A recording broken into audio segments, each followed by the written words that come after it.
everybody. How you doing? Jimmy Vigilante here, Jimmy V Live, Sports Nucleus.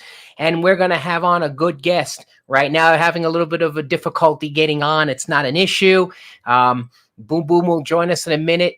Eric's actually walking them through it. It's great. You know us, we're unscripted. So you have issues. But don't worry, don't fret. We're going to have them. Okay? So Ray's going to be on in a couple of minutes. Eric will be joining me in a couple of minutes. So stay tuned. You guys are going to have a real good one. We're going to have a real good show. It's going to be great. You guys are really going to have a good time. Okay? We're going to make sure everybody has a good time.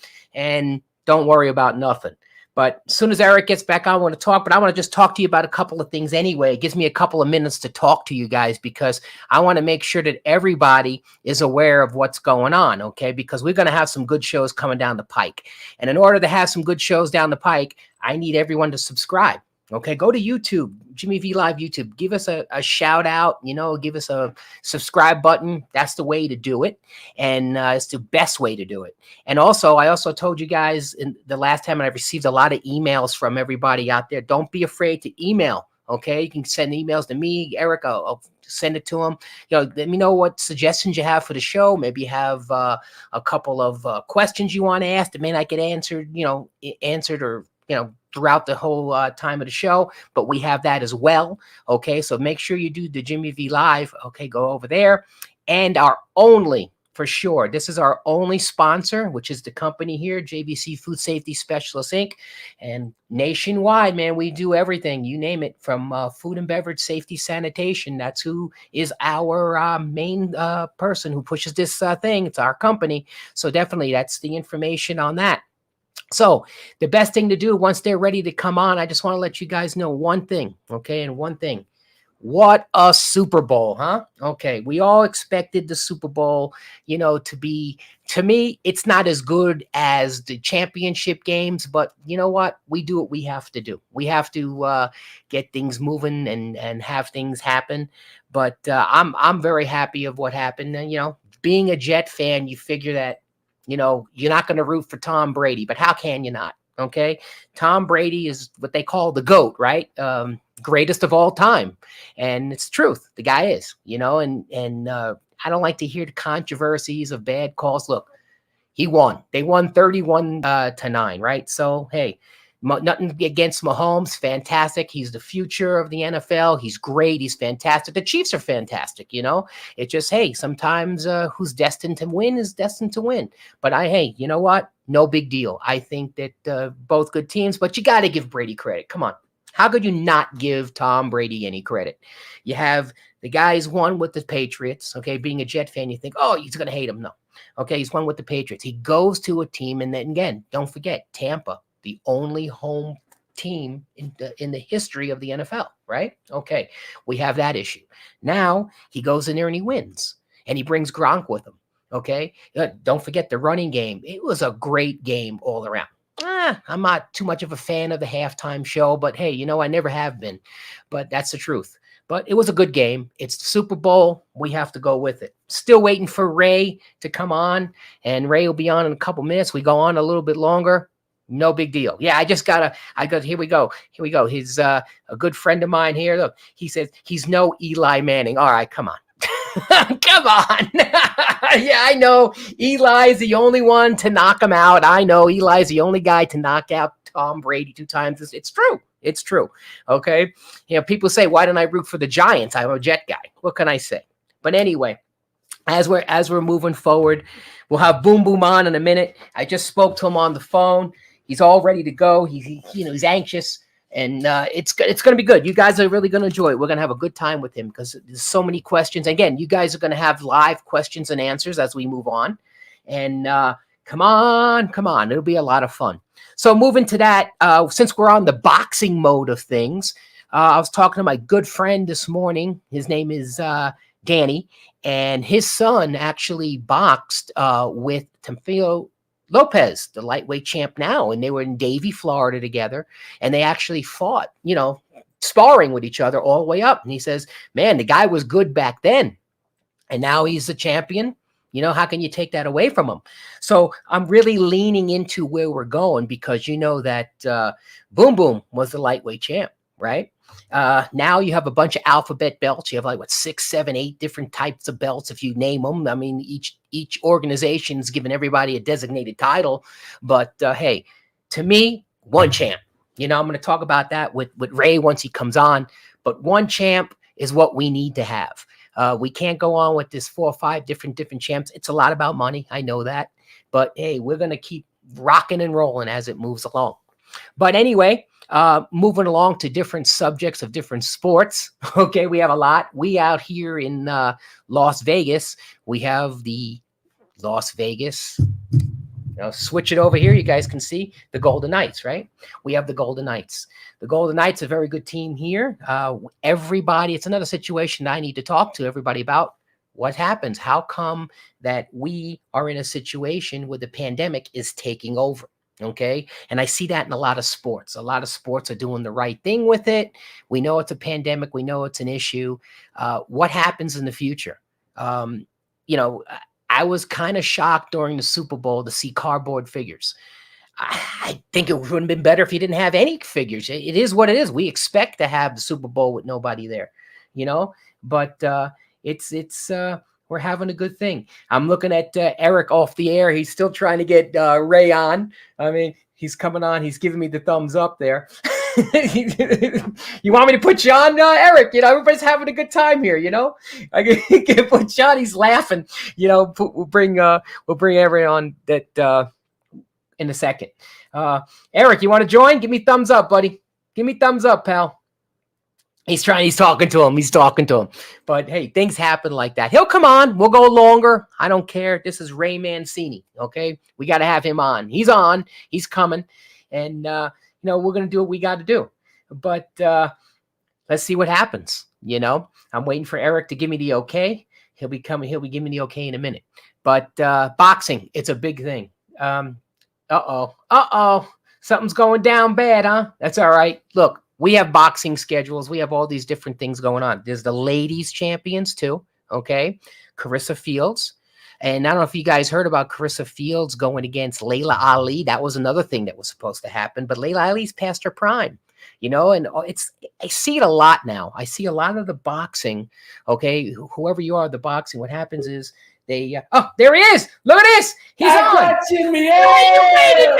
I knew you would. I knew this guy would. See what I mean? I knew it. Everybody was saying, is Ray going to make it? Of course he's going to make it. Come on. What a more deal this turned out to be. I knew you were going to make it. Come on. Hey, it's okay. I hit one of these other ones. I hit Gmail. I mean, there's things, apps, Gmail, YouTube. It's all right. Wow. It's all right. It's all good. It's all good. All right, Eric, thank you for walking him through, man. Yeah, I really helped him. Yeah. That's like a blind leading the blind over there. Yeah, it's all right. You got freaking track trying to figure out how to build a nuclear bomb. What happened? What happened? I see you. I see you. I can't see you guys. I see you. We see you. We see you and we hear you. Yeah. What happened? Don't do nothing, Ray. We got you. Can you hear us? Can you hear us, Ray? Okay, but you hear us, right? I hear you. We see you perfectly, man. That's all right. All right, man. All right. I can tell you what's going on. We have a guy who comes on all our podcasts, and his name is Dave Evans, and he's in the UK. Okay, he's a big fan of yours. He heard you were coming on. He says he's seen all the fights. They were amazing. He's a real big fight fan out there, so it's good. You're in good company with us. Too bad you can't see us, man. You're gonna miss my mug here. Bring it back. I'm banging this. I'm banging everything. I'm hitting all kind of stuff. All right, yeah, just sit tight. You all kind of stuff. Because I wanted to show you a couple things. In my background, I got all these boxing gloves, and right behind me, you're in the Italian section over here. I got you over here with Sylvester Stallone. I got you over here with Vinny Pazziano. You got me you got me with all the real boxers, huh? Yeah, right. All the real boxers, right there you go. Oh man, come on, man! I gotta get on here. You gotta come on, man. Dave says you're looking good too. See that?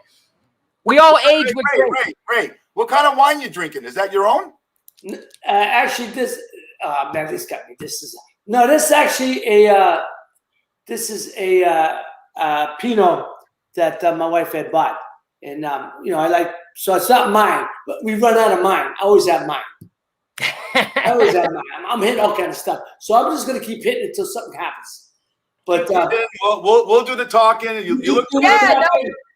Everybody gets to see you. Everybody got you. Everybody sees you. You know, it's all good. Any questions come in, we're definitely going to let you know what's going on because, we're live over here. This is terrible. I just had you. What did I hit, man? How did I get on this stuff? That's all right. I'm going to go back. I hit something. All kind of things, but that's not good. So I'm not going to. I don't want to do it because it'll cut me off. Go ahead. I can hear you. All right, no problem. You never know. Things may switch back to the normal, right? No, but what I wanted to tell you, getting into all this stuff, you're a great guy. And, hey, growing up, of course, you got me by like 2 years, okay? Coming up, you were a young guy. I was a young guy. I was watching with my dad, watching all the fights, Right. And boom, boom, Mancini, man. All us Italian guys in South Florida. I'm from Brooklyn, but I was raised in South Florida. What part of Florida? What part of South Florida? I was in North Miami Beach down there, okay? From the mean streets of North Miami Beach. Yeah, the mean streets of North Miami Beach. I spent a little time in North Miami Beach. I put Shambles at daiquiris. They got Eric. They got the cocktails. What are you going? Champagne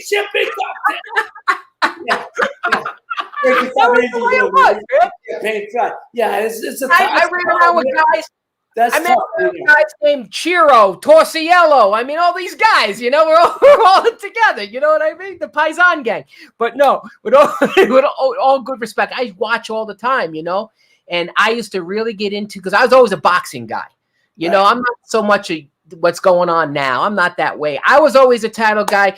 Ray, I don't know if you agree, but, I talk to Eric a lot. Then Eric, just shut me up and jump in there anytime you want. Man. You know what I mean? Hey, Jimmy, I know you for a while, 2 minutes? And all I can tell you, I know right now you make a cup of coffee nervous. I'll tell you right now. They with me, Jimmy. They go fast. Cup of coffee nervous. All right, go ahead.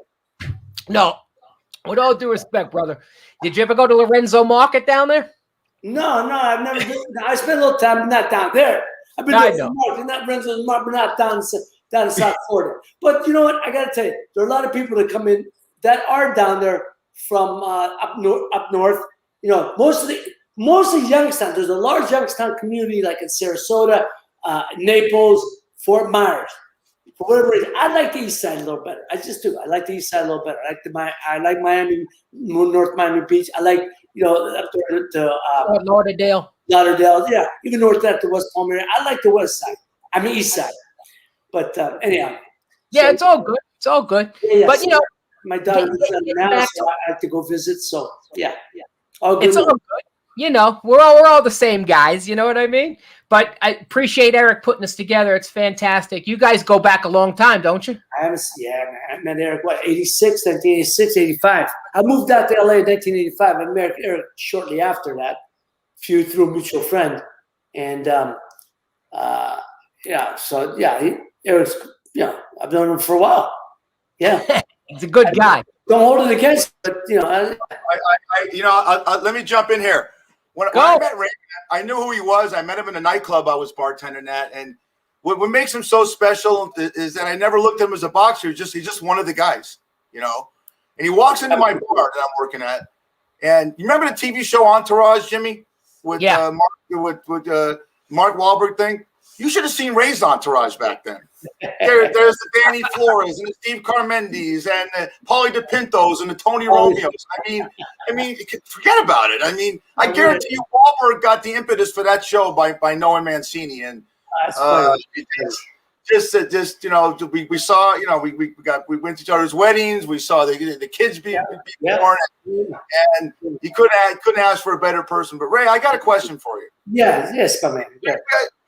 Jimmy and I we talked boxing a lot and talking about the preparation. And we were talking, Jimmy's wife brought up that Juan Manuel Marquez, one of the great Mexican champions, drinks his own piss. He drinks his own urine. What's with that? And you know what? He did that. Here's the thing. He did that the last fight against Pacquiao, right? I don't know if anybody who saw him do it, but I'm certain. Let's just say he did. I'm sure he did. Because they fill the vitamins back in there, because when you pee out a lot of your nutrients, what you do. So he brought him back into his own system. Okay, I buy that. Don't you think there's easier ways? Don't you think? Well, hang on, Ray. My question to you. Take a few more vitamins. I don't know. I mean, Jesus, it's a little harsh for me. I don't know, a little harsh. I got a question from Jimmy and myself. And all the preparations and all the training you've done for your fights, what's the craziest thing or stereotypical thing you did that you could tell everyone out there that, okay, well, Juan Manuel Marquez drinks his own piss, saying that it's vitamin. What did you do that was so crazy that, or did you have a regimen? Did you ever get off of something? We did have a regimen. We had a regimen, but I mean, nothing crazy. I mean, when you're training and when you eat, you're eating a certain type of food. You're eating high protein, low carb, and especially when you got to make weight. I was a lightweight, but I only had 4% body fat at the time, so I had nowhere to grow. So I had to watch my weight. Now, was I overweight? No, but my body was growing. You know what I mean? So you have to have a strict diet. Drinking, you got to watch your intake, that you don't drink too much water, because as you get closer to fight time, you got to cut down in the liquid intake to make weight. And if I did, you know what? Maybe drinking my own piss would help me not drink as much. I don't know. I don't know. Maybe that's the key to it. I don't get it. I don't understand it. I do. I mean, I understand it, but I don't buy into it. I think there's an easier way to do it. Just drink a lot, just drink some water, take a few more vitamins. I don't know. But anyhow, there was that era. That's really crazy, because you have a regimented camp. You train a certain way, you eat a certain way, and it's over and over. It's like Groundhog Day, over and over for 6 weeks. But it gets you ready. And your trainer, my trainer, people always say to me, "Did you have a strength coach?" I said, "Yes." "Did you have a conditioning coach?" I said, "Yes." I said, "I also had a masseur. I also had a nutritionist." "Oh, yeah?" I said, "Yeah." It just happened to be the same guy. One guy, Murphy Griffith. He was my everything. Now you got guys, one guy's being, I don't buy into this stuff now. One guy's a trainer, one guy's a strength coach, one guy's a nutritionist. But if you have the strength coach and the conditioning coach, not the same guy, how do you know when you're peaking? How do you know when they got to get you through it? Because peaking at the right time to the finest point, peaking for an athletic event is science. You got to peak at the right moment, not the day before, not the day after. How do you do that? Well, you do that. My bride's calling me. You do that. Hold on. Love you, Ray. I love you, Ray. Oh yeah. I'm doing radio. I'm doing a radio show, man. I love this guy. I love him. He's our kind of guy. You're not gonna drink our own piss while you're talking on the phone. That's the good old. Hey, you guys are back on, but you're back. What happened? I had you in a minute. We're here. We're with you. I don't know. Later. What kind of computers do you have? You're back. What kind of computers do you have in Youngstown? 1985 still? What happened? You're on, and now you're not on. I don't know. Oh man, give it a kick. Our audience sees you, and that's a I saw you for about. Come on, man. Well, Ray, I want to ask you a question. Yes. I was always the one coming up, like I mentioned to you years and years ago.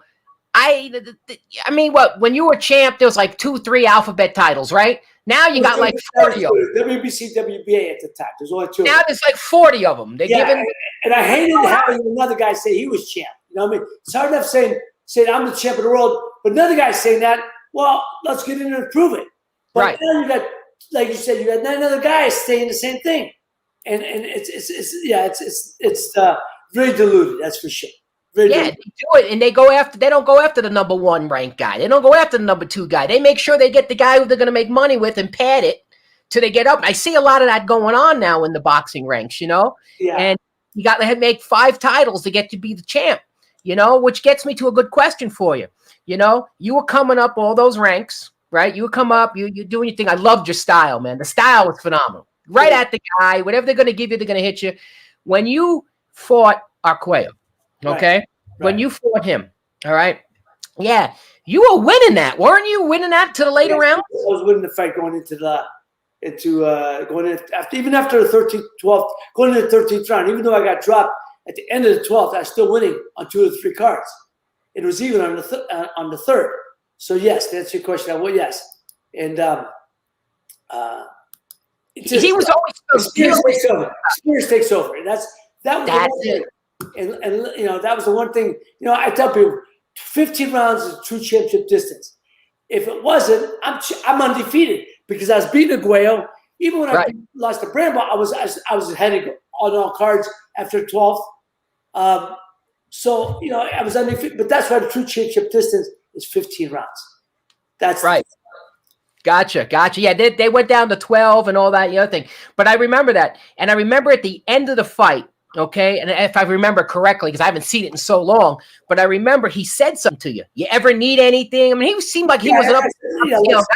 Lex was great, man. He's just a great guy, man. He's one of these guys that you look up the word champion in the dictionary. It says pitcher. You know what I mean? He's just a beautiful man, and he meant a lot to me as a champion, as a fighter. He was one of my heroes growing up. Used to watch him. And then you fight, but you want to be the best. You fight to be the best. You want to fight the best. Right. I agree. And that was the thing. Here we are. I can see you again. There you go. That's nothing. You can see this mug over here. You guys. You can see what's behind me now. You see? I think I like boxing a little bit. Oh my God! What an ordeal that turned out to be. But like you said about Alexis, he was just a class act in every which way, personally, professionally, and you ever see it? Tell you a story. We did the press conference in New York before training camp. Right before I go up, I believe him for training camp that day. He's going where he's up. We're both going to the Catskill Mountains. I'm training at Grossinger's. He's training at at Brown's.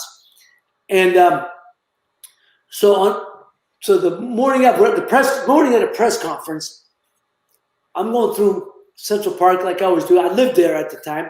And I was going through, and all of a sudden, Chuck Fagan, one of my assistant trainers, says, Ray, he's Arguello's coming the other way.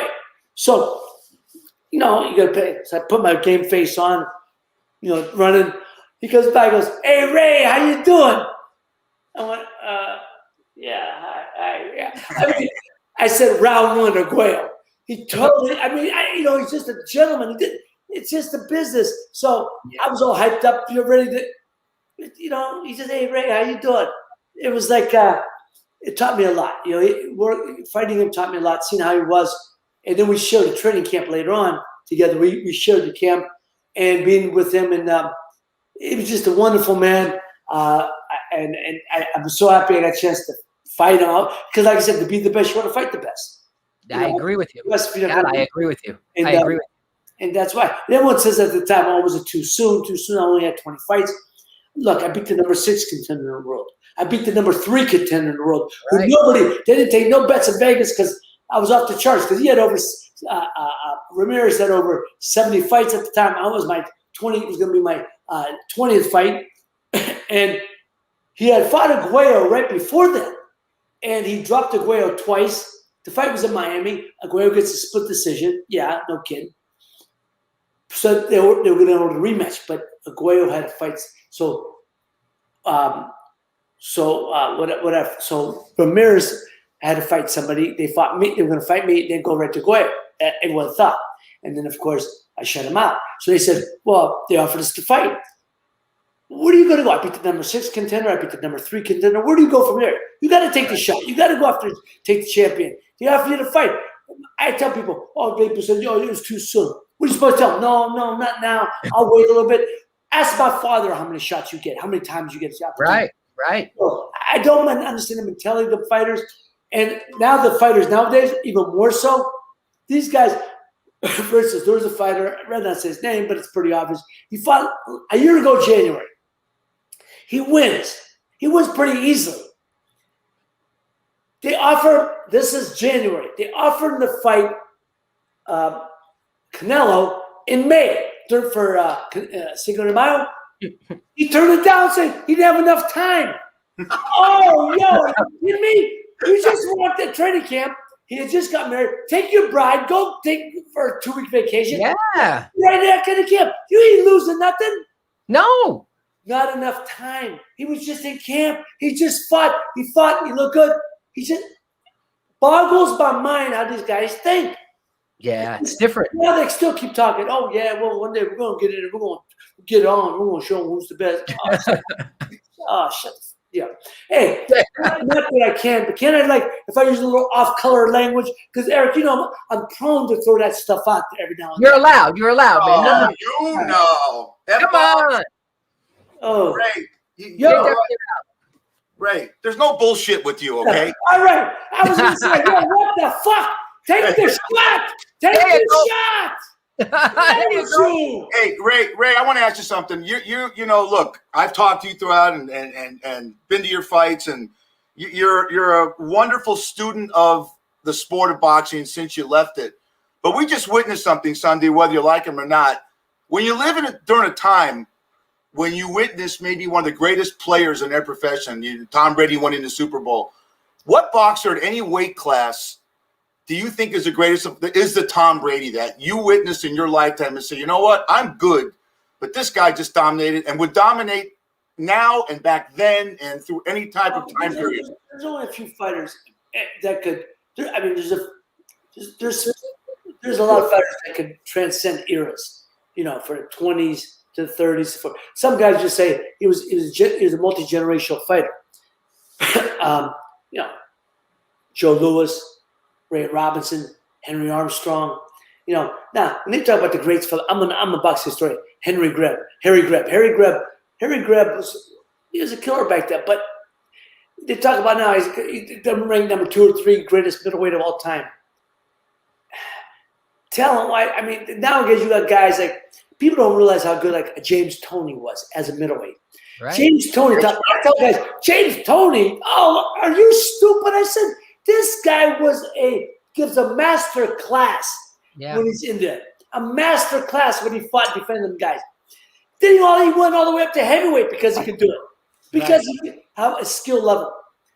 What, are you kidding me? A guy like Harry Greb, guys I grew up admiring, idolizing.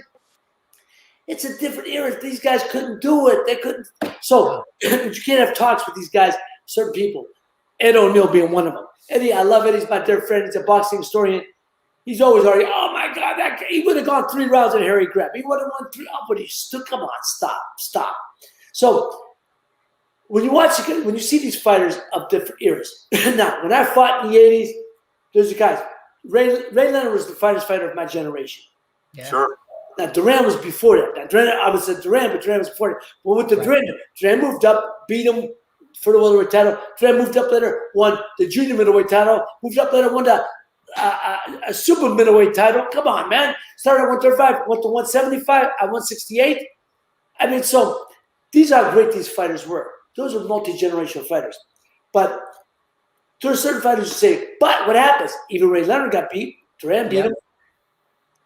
Even Duran got beat, you know, on the way up. Third Hampton, you know. So all these guys, everyone gets beaten now and then. You're not mentioning the number 1 guy? You mean you're not mentioning Macho Camacho? You beat him, Ray. You beat that guy. I beat him that night. Hector was a wonderful fighter, man.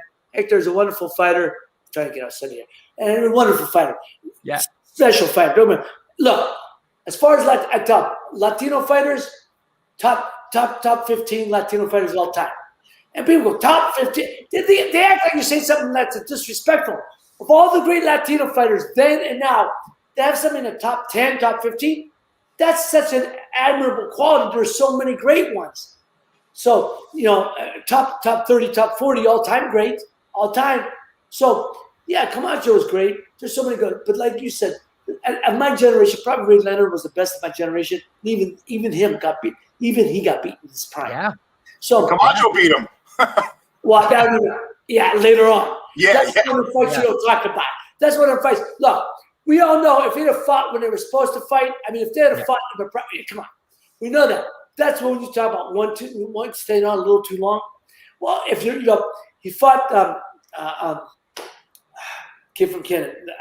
My manager managed him from Canada when they created the first super middleweight title was Ray Leonard, Donnie Lalonde. Yep. Donnie Lalonde. My manager David Wolf and Ray's manager, my trainer, actually created that weight because Donnie was 175. He was a light heavyweight champ. Ray was, after he fought Marvin. So they created 168. And I got to tell you, all the weight classes that are the middleweight classes, the junior classes, that's probably the best one. That and cruiserweight are the two best ones they did because they waited way too long to do it. Because you got a guy's 160, maybe fighting 164, 65, can't make 60, but he's way too small for light heavyweight. But he's got to fight light heavyweight, right? Same thing. Guys like Marciano. Marciano was 89, 190, 89, 190.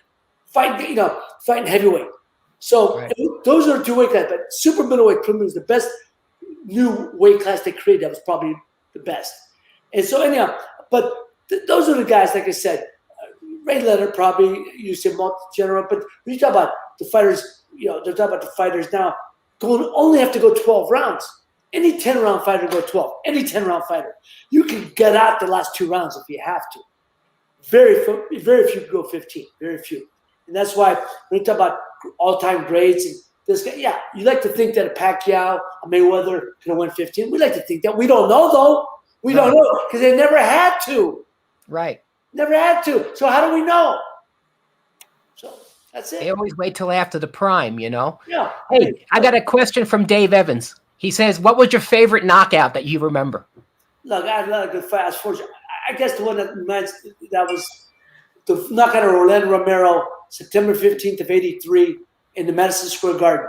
Because I brought a left hook from 7th Avenue, and I hit him. but it's at the Garden, man. The Garden, which is my father. That's another thing people didn't know. I didn't know until years later. The ring at the Garden that I fought in, they never changed the ring in over 50-something years. So I fought in the same ring that Jack Dempsey, Joe Lewis, Marciano, Henry Armstrong, and my father fought it. When my father was at the Garden, Joe Lewis. The same ring. That's unbelievable. They didn't change. That ring sits at the International Boxing Hall of Fame in Canastota now. They only changed the ring a couple 10 years ago. That's incredible. So anyhow, that's probably my favorite knockout because it was at the Garden, title defense.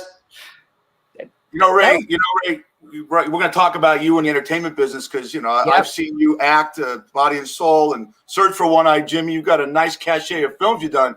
But one of the first films that I remember right before I met you was called Heart of a Champion, the Boom Boom MANCINI story. How the hell were you not involved in the casting? How is Doug McKeon casted as you? A blonde? Wait, hang on. A blonde pretty boy. You couldn't get Ralph Macchio? What's the matter with people? Well, I tell you. Come on. Doug McKeon. Well, I know what you're saying. No, Eric. First of all, let Ralph with the Cobra Kai. Let him give him Cobra Kai. Cobra Kai. Cobra Kai. Cobra Kai. Now, here's the thing. When they approached me, when they talking about doing Life Story, started like in '83. I was talking about Stallone's company. Stallone approached me about doing. I was so honored. I was so flattered. And then when they did talk about TV movie, at that time I didn't know anything about the entertainment business. So my agent at the time said, "Look, if you do a theatrical, there was a company out of Chicago talking about doing a theatrical release with me, right?" And my agent said, "Well, how many people go to theaters? We don't know. How many people watch TV? So one night you get seen by X amount of million people." At that time, I wasn't worried about money. I just wanted I guess the exposure was better for me. So we did it. But in retrospect, look, I didn't know anything about the entertainment business. And then they said, "We're going to have you play yourself." I'm like, Audie Murphy, I'm going to play myself. Remember Audie Murphy played himself in his own bio? Yeah, first you got to remember who Audie Murphy was. So did Howard Stern. So who? Audie Murphy was the first one of the great movie stars of the 50s, the 40s and 50s, and was a World War II hero. Sure. Played himself in the Audie Murphy story. Anyhow, so they had me read to play myself a little bit. But I was getting ready to train for my last fight against when I fought my last fight against Bramble. And TV's on a schedule. It's not like theatrical or you could change the schedule in a theater movie. This TV has a set schedule. But in retrospect, it's better to have somebody portray you than be playing myself. Come on. So, but then they audition a lot of people. And Doug McKeon, here's the kid from On Golden Pond, right? And Doug was a wonderful actor. So they gave him the 6-week rinse, But Doug actually came to training camp when I was training for Bramble, came to see me, meet me, talk to me, get to know me a little bit. Whereas, and he played me. And I'll tell you, I thought he did a wonderful job. It's hard to capture somebody. He did a wonderful job. He's a wonderful actor. It really is. Guys focus more on directing, I believe. But that's how that came about. And so as far as that's what got me interested in acting, because Eric, they took me when I auditioned. They took me in a room. I went to director. I went to the producer, the director, and I'm reading with the director. I mean, with the producer, the director's office. I'm going, wait a minute, do that one more time. Did it again. They go, wait a minute, one more time. You could do this. You could act. I go, man, I ain't acting. I live this. And they offered me the role. But I guess I was training for my last fight at the exact same time, so it wasn't able to happen. But and like I said, in retrospect, it's better to have somebody portray you. But that got me a little hungry for the entertainment business. I said, hell, camera don't punch back. Worst thing happens is cut, take two. Shit, why didn't I do this earlier, man? It's it. I had no love for the fight game at that time. I love that. The camera don't punch back. I love that one. That's great. It's true. Because you're a handsome son of a gun. Because if it did, Jim, you'd be taking a lot of ass whippings. Yeah, exactly. You know who he sounds like? Ray. Doesn't he sound like Joe Pesci? Yeah, I got it. You already told me that too. There you go. Ray, where you at?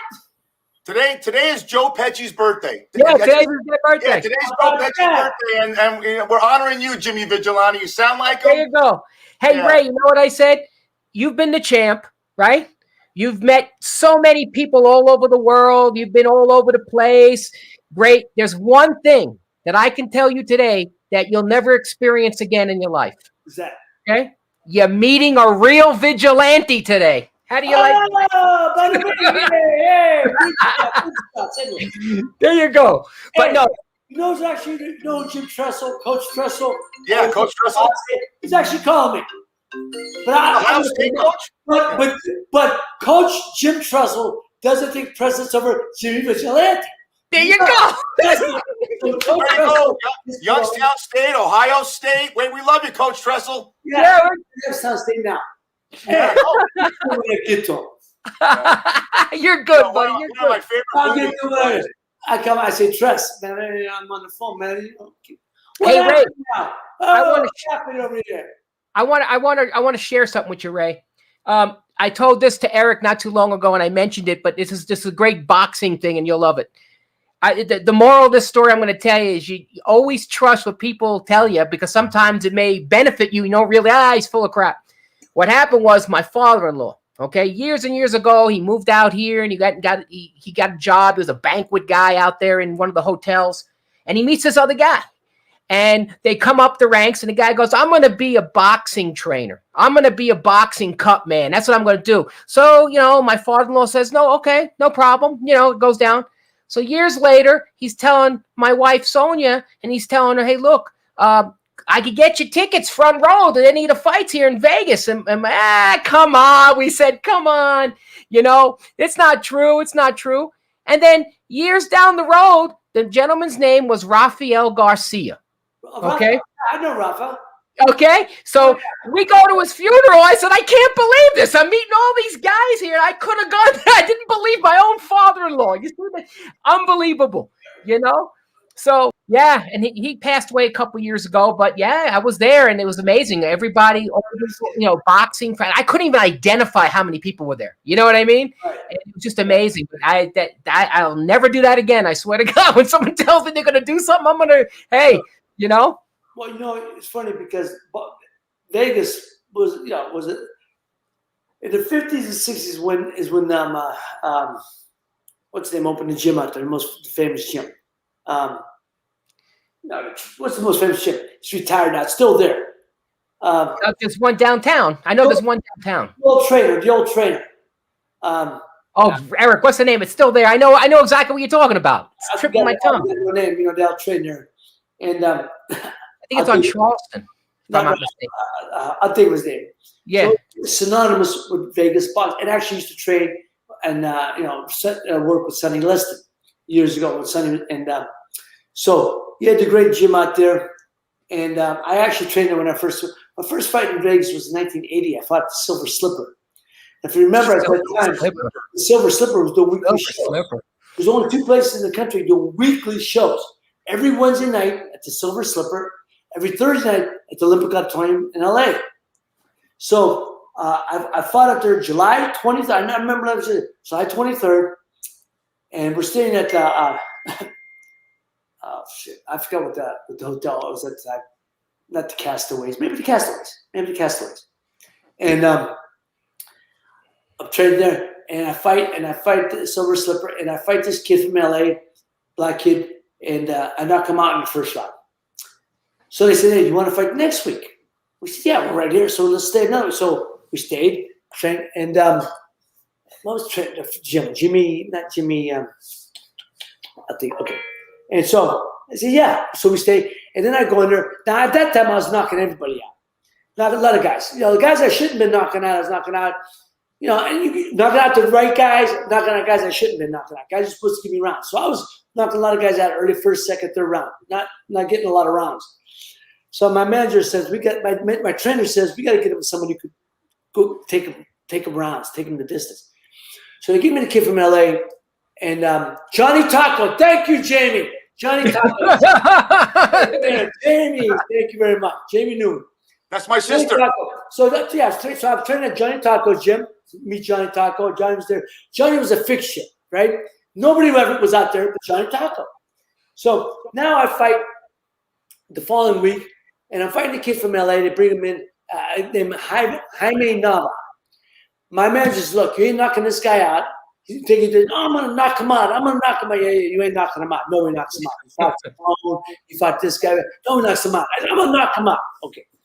So I started July 30th. And then the following Thursday, I'm supposed to fight at the Olympic Auditorium. So we got fights lined up. But, you have fights lined up. A good manager has fights lined up on the way up. So keep you busy. But for whatever reason, you can't take one of the other fights. Well, that's okay. You're on the undercard. They can fill it. So I fight Jaime Nava. I drop a boom. I hit him in the fourth. I drop him. He goes on. He's on the ground. He looks at me. Starts laughing. I go, okay, I ain't knocking this guy out. So, he goes, I go to this, but I kept throwing right hand. He kept ducking his head. So I'm hitting him on top of the head. After my hand swelled up like a balloon, I win the fight. I'm sitting with my hand by. So I couldn't fight the following week in LA. One of the biggest disappointments in my life, that fighting at the Olympic Auditorium. I fought everywhere else, but that would have been the 2 mainstays in American gyms. Number 1 was Madison Square Garden. Number 2, the Olympic Auditorium. But anyhow, the training out there in Vegas and fighting at Johnny Taco's gym. And what I'm saying is, Johnny Taco, a lot of guys didn't know. A lot of great trainers, cutman guys started from the gym. LA, Vegas, Taco's gym was where they started because it was the only gym at that time, the only one. And these guys learned their craft by watching the fighters, working with the fighters in the gym. How you're supposed to? That you pay your dues, right? So you're a writer, you write till you become the editor, you become the lead guy. So Johnny Taco, yeah, it was a great experience to see the guys at the time. And then later, Bob Arum moved out there like in mid-'80s and opens his offices. People go, what? Bob Arum's always been one of these guys, always had visionary. Saw where the business, fights were in Vegas. That was the new place. Wasn't in New York no more. Opened his offices there, plus the weather. Why wouldn't you want to be there? And now it's there. And then he started then they started top-ranked gyms and everything, and then everyone started moving there. So yeah, it was boxing. The Vegas is the hotbed of boxing now for years, but it started in the early '80s. Early '80s when it started. They used to have out here the Showboat, right, Eric? The Showboat. Right. I trained there. I trained at the Showboat. Goes up the beaten path. Remember, they used to do all the bowling events. They used to have the bowling events on ABC Wild World of Sports, showcasing the Showboat. I trained there right after Christmas, I was over New Year's. I was there training in January of '82. I'm supposed to fight. It's a box off. I'm supposed to fight Ernesto España for the winner to fight Frias for the title. Well, halfway through training camp, something happens to Arturo Frias' opponent. Boom. España gets that fight, goes right to the title fight. Now I got to look for an opponent. And at them days, the network said, we're giving you 3 guys. You got to pick one of them. You don't pick one of them, we're not showing the fight. And so we picked the fighter. My manager felt comfortable, but he had fought for the world title, junior lightweight title. Slick guy, Julio Diablito Valdez. The difference is I was training for a guy 5'11", big puncher. Big guy. I'm fighting a guy Diablito Valdez who was 5'6", my size, but a slick boxer. So people say, does that affect you? Well, it didn't affect me that much, but the point it can, and it does a lot of times. But when you're in shape and you're ready, then you just got to, then your spar partner's got to work a different way with you. So anyhow, we went in and fought Valdez, and I won. Frias in España. Frias wins. Got me the title shot against Art. Yeah. Wow. Yeah, that trains to show both. But the point is, a lot of places like that. There was a lot of places on the strip that did fights now and then. Before the Caesars did it, back in the day, they had fights, and it was interesting. But then the Palace was the Palace, man. That was the homo boxing. That was the Palace. What they did with Caesar in the early '80s, late '70s, early '80s, that was the homo boxing. Would you fight Floyd Mayweather? I would have. I guess back then. Would you have changed your style, or you would have did the same thing? No, you got to fight your way. He's not going to change his. No. Floyd's great, man. He's a great fighter. No dispute. One of the greatest. People always say, how do you think you would have done against so-and-so? How do you think you would have done against so-and-so? My father taught me a long time ago. You can never say, I would have gone and did this to that guy. I would have gone and done that to that guy. Until you put 2 fights, all you can do is put 2 guys together and see what happens. That's all you can do.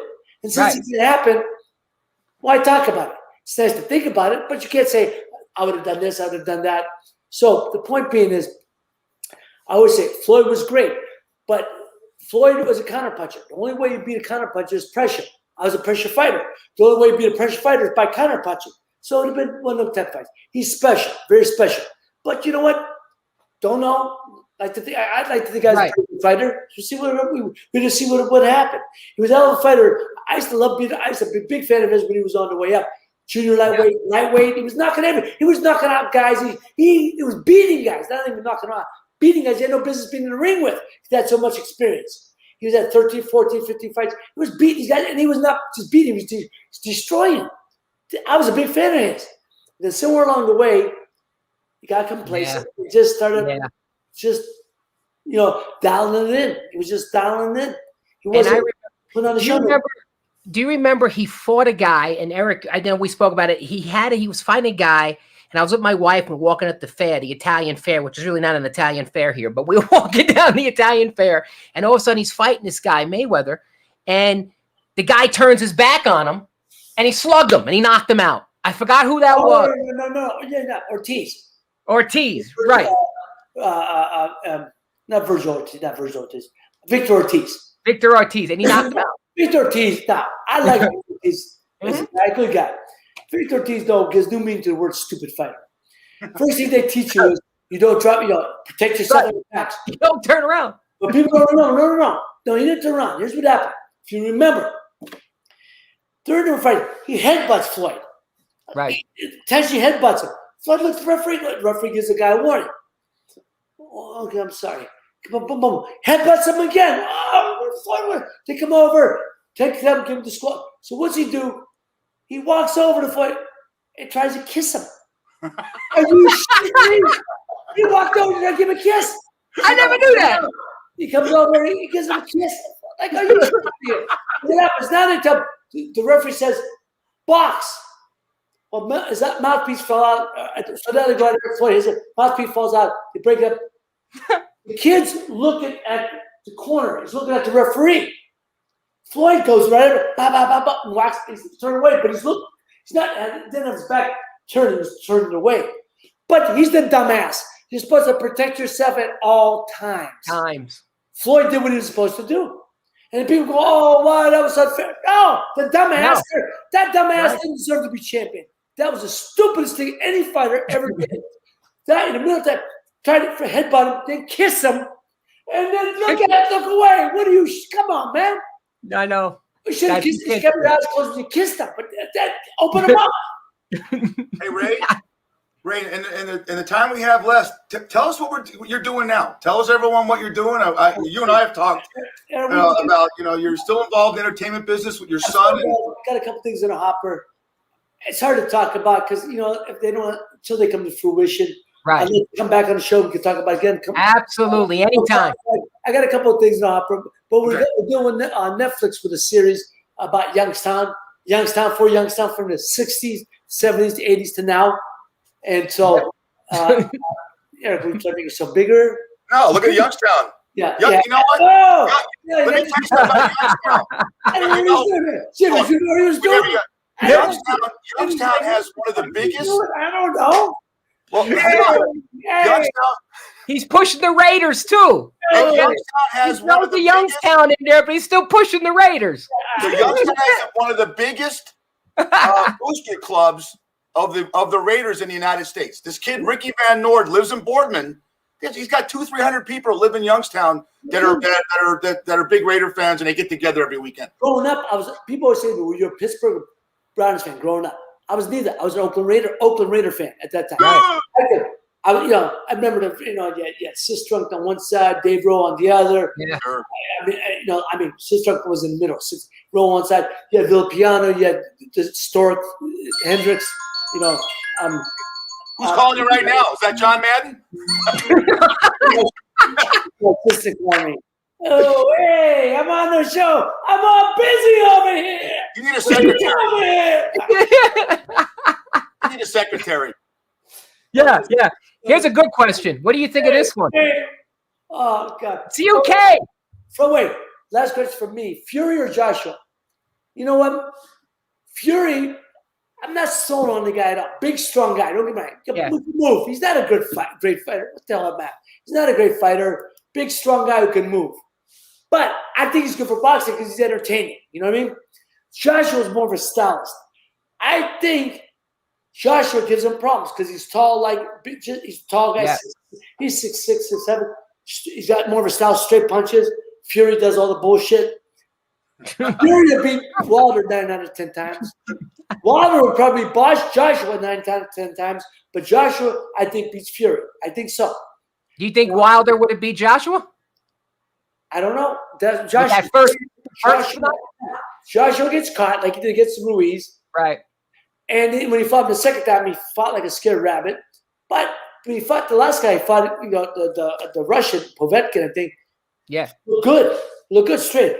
Styles make fights, right? Right. Just style-wise, Joshua's got more of a stylist. I think throwing straight punches would be a problem for a guy like Wilder. Now, Deontay Wilder's he's the Tommy Hearns of heavyweights. That's what I was just about to ask you. He's going to hit you. He's going to knock you to kingdom come. But he ain't learned how to fight. And I like Deontay. That shit ain't bad. He ain't bad. He's just that Tommy. Tall. Right. Tommy. He didn't have a big beard. But Tommy was great. Most of took a while. You got to get to him first, right? Right. But when he moved up, Deontay is like that in a sense too. But Tommy could fight. Bobby has good styles.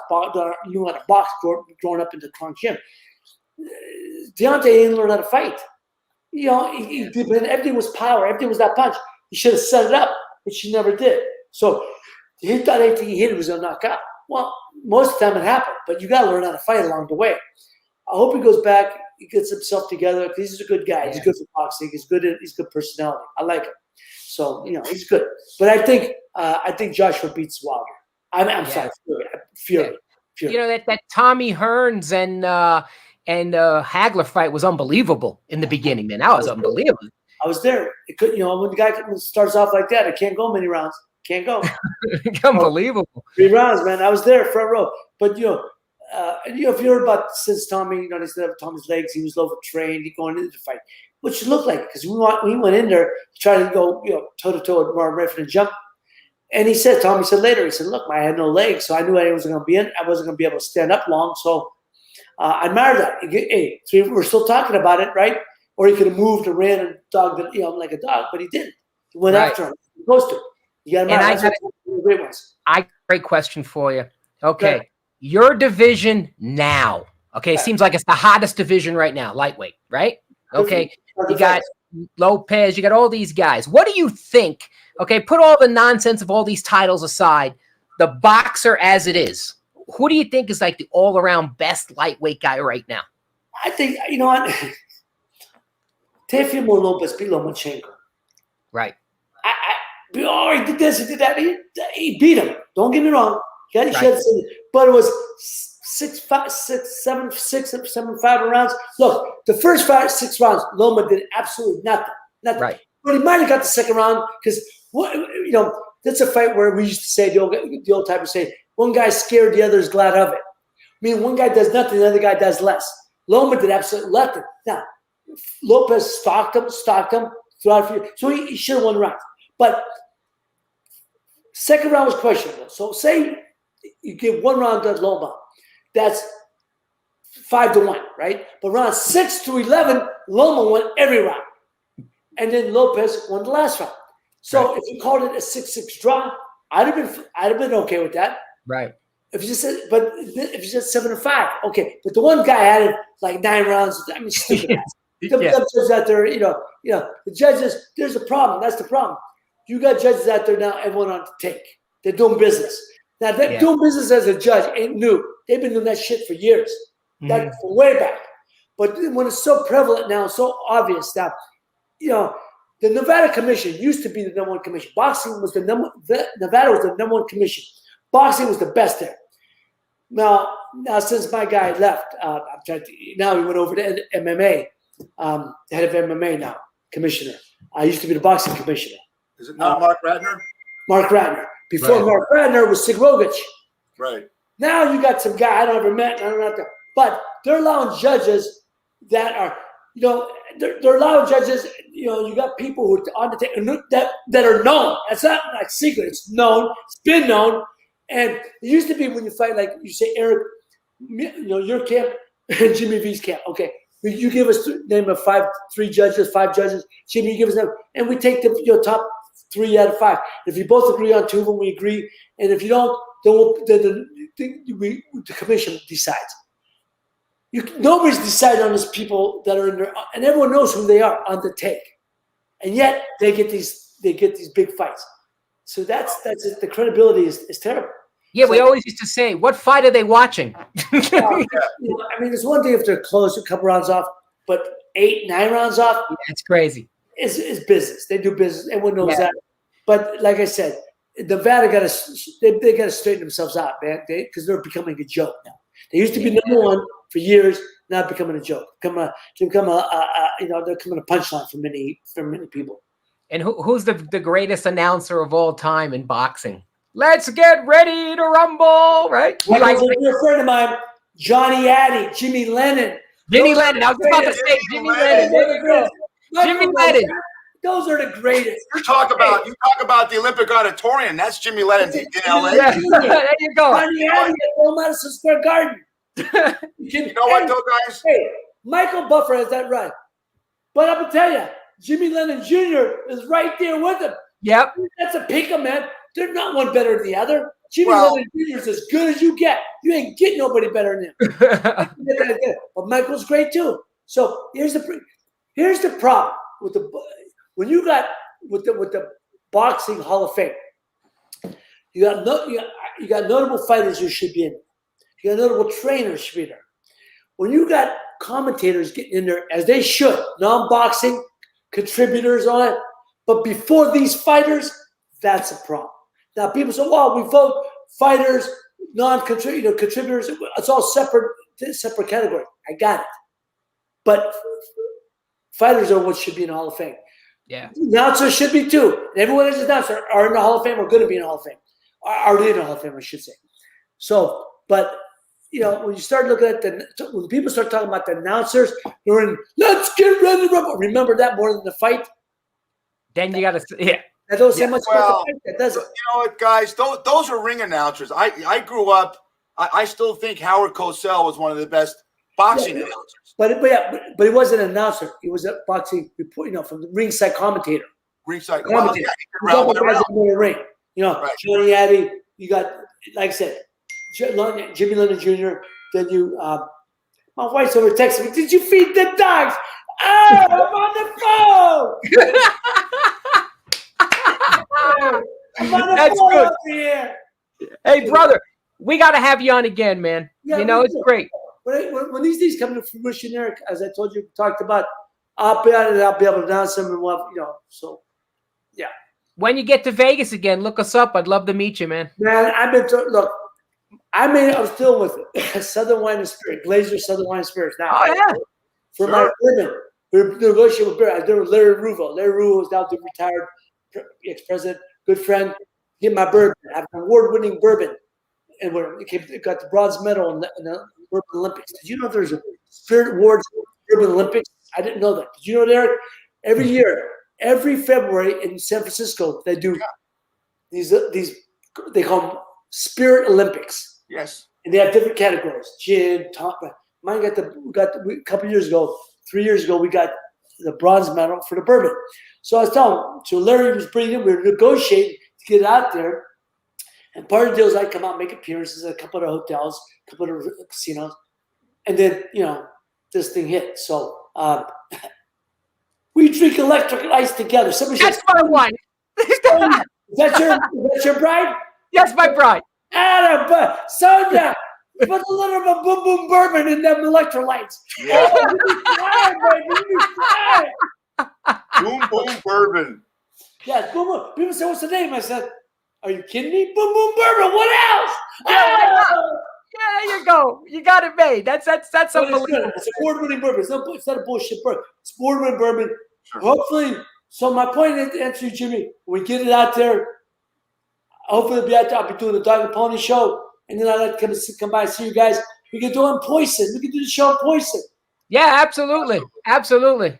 Absolutely. Two things, Ray. You got to feed the dogs. You got to call Jim Tressel back, all right? Feed the dogs and call Jim Tressel. Yeah, you know what I'm saying? My schedule not better than me. What the hell's wrong with you? Yeah, no, it's great, man. You're down to earth, real good guy. Love to meet you. Love to, shoot the crap with you. It's all great, man. So you were born in Florida, but your family's from Brooklyn. No, I'm born in Brooklyn. Oh, what part of Brooklyn? Avenue U and Van Sicklen Street. So what part is that? The Heights? That's called Gravesend. Gravesend? Oh, I have my family in Gravesend. Gravesend. That's where it was. Gravesend. That's all it butts up. Your cousins probably dated each other. Well, you see, Ray, you can see the people I deal with over here. Look. You saw me go back in it. You see, here's one of my good Goomba friends. Make sure he doesn't put his face on there. You see what I mean there? Don't step on him. He don't put his face on there. Stefano, grazie. I appreciate it, Stefano. My family, my mom was born in Jersey, raised in the city. My uncle lived in Gravesend, raised his family in Gravesend. Avenue U. Avenue U. That's where I'm from. Avenue U, Van Sicklen Street, right there. Avenue U. That's it. And then went down South Florida. That's where I was raised and came up here, Everyone thinks I'm from Brooklyn. Guys think I'm from Brentson. Hey, yo, we're from the neighborhood. I go, yo. Yeah. I speak those and thems, but compared to you guys, I speak the King's English. Are you shitting me? Come on, man. Well, the old Italian joke, right? The old Italian joke. They say, you know why guys are mainly named Tony, right? Because to New York. That's what they say. Come on, man. Hey, Jimmy, if you listen, come on, man. Because the Cubans down in Florida, that's how they say man. Hey, man. Hey, man. Oh, yeah, man. Come on, man. See, every time I get to Florida, I start talking like Tony Montana. I get off the plane. Oh, yeah, Chico. Montana, yeah. Oh, yeah, Chico. I go, no, man. Because my kids are Cuban. That's why Eric goes. My kids are Cuban, Jim. So I used to go to South Florida because my bride is from there. So, good, oh, yeah, Chico, ¿cómo está? No, man. Man. Oh, God, I'm exhausted. It was great, buddy. We're going to have you on again, my friend. Go get your Excellent. Maybe we'll put a nice boxing ring behind us, Eric. You know what I mean? Rock and sock and robots, right? I'll just put a bottle of boom boom bourbon. That's all you need right there. All right, buddy. You got Thanks it, brother. for coming, pal. You keep in touch. I know you're going to keep in touch with Eric, man. Anything you need, you let me know, all right? I appreciate it. Thank you very much. Thanks. Thanks a lot, You Raymond. have a legend on here, Eric. Good guy, man. Yeah. Eric, you're good too. Yeah. He's a good guy, this guy. Hey, Eric was rough for decoration. You're down for decoration, man. Yeah. Guess what? Feed the dogs before you go in the doghouse, all right? Color to join up, man.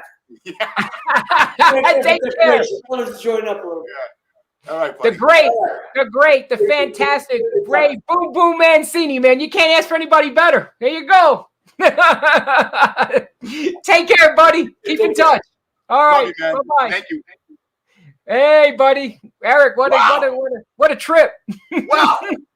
I'm getting texts from people that are in the business. Me too. Me too. I don't know what's going on here. You guys, it's unbelievable. We did it. Yeah, he's a great guy. He's a great guy. He's down to earth. He's the greatest, you know. Comes with a glass of wine.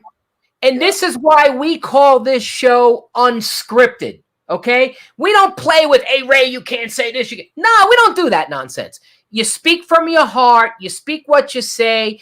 You talk what you got to talk. It's what it is, man. I don't like the scripting stuff. No. We're going to do this a lot. We're going to have guests. We're not going to have guests. We're going to talk about, we're going to shoot the crap. Whatever we got to do. This is what Jimmy V Live Sports Nucleus is all about. This is what we're going to do. This is the format we're going to take. We love it. We enjoy it. You know, we have a good time with it. That's what's amazing. Thank you, Dave Evans. Subscribe on YouTube. 8 days until pitchers and catchers report. We'll have great guests on. Ray will come on anytime we want, you know. It's amazing. It's amazing. Well, it's that time. And it's great because I love it how he had a little problem getting on real life. It's the way it works, man. It's the way it works. But Eric, yeah. As usual, I'm going to drop by one of these hats for you. You see what I mean? Beautiful. I'll wear it next time. One of our new hats, you know.